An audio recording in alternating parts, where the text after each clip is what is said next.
இல்லை, ஏற்கனவே போட்ட வழக்கு நிலுவையில் இருக்கு. அதனால இப்போ நான் எதுவும் பேச விரும்பல. அதனால தான் வழக்கறிஞர் எல்லாத்தையும் சொல்ல சொன்னேன். இப்போ போட்டிருக்கிற வழக்கு தான் இப்போ போகுது.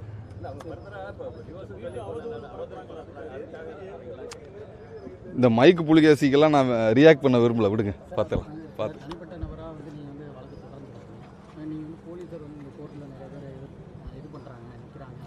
அதெல்லாம் வழக்கறிஞர் பார்த்துக்குவார். விடுங்க.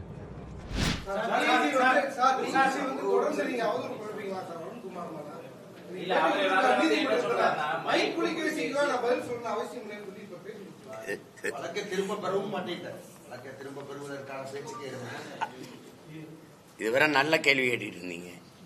அறிவுபூர்வமா அதை கேட்கலுங்க. மக்களுக்கு தேவையான செய்தியை கேளுங்க.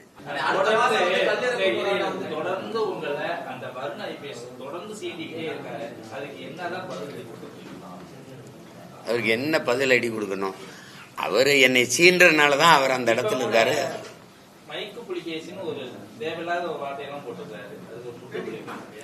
நீங்க என்கிட்ட கேக்குறீங்க, ஒரு பொறுப்புள்ள காவல்துறை அதிகாரியின் வேலையா? திமுகவின் மாவட்ட செயலாளர்கள்லாம் கூட ஒழுங்கா இருக்கும்போது நீ இதே ஏன் பேச்சுக்கான்னு நீங்க கேட்கணும். நான் ஏதாவது பேசுனா நீங்க அப்படி பேசுறாரு இப்படி பேசுறாருன்றீங்க. தேவையில்லாத ஒரு போலீஸ் அதிகாரி அந்த வேலையை தான் பார்க்கணுமே ஒழிய ஒரு கட்சிக்காரன் மாதிரி திருப்பி திருப்பி சீண்டிக்கிட்டு இருந்தா அப்ப வெறி வருமா வராதா? நீங்களே பாருங்க. நீங்க அவரை தானே போய் கேட்கணும்.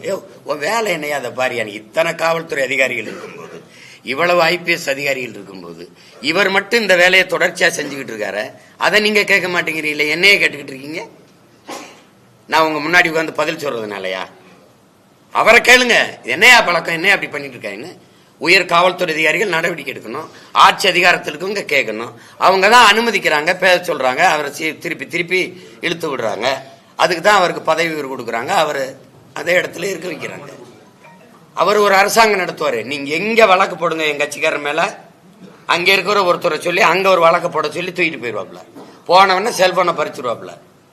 அவருக்கு வேலையே செல்போன் திருடுறதுதான். அப்புறம் அதுக்குள்ள இருக்கிற அந்த குரல் பதிவுல திருடுறதுதான். நீங்க இந்த பத்திரிகையாளர்கள்லாம் அந்த அண்ணா பல்கலைக்கழக தங்கச்சி அந்த பாலியல் வன்கொடுமையில அந்த இதுக்காக இந்த பத்திரிகையாளர்கள் அலைபேசியை வாங்கினோன்னா நீங்க அவ்வளவு கோவப்பட்டீங்களே. இதுவரை 14 அலைபேசியை எங்க பிள்ளைகளுடைய அலைபேசியை எடுத்து வாங்கியிருக்காங்க. அப்பெல்லாம் நீங்க கோவப்பட்டிருந்தீங்கன்னா நியாயமா? அதுக்கே ஒரு தீர்வு வந்திருக்கும்ல. அது உங்களுக்கு பாதிப்பு வந்தா மட்டும் நீங்க கோவப்படுறீங்க. அது ஒண்ணும் பண்ண முடியாது.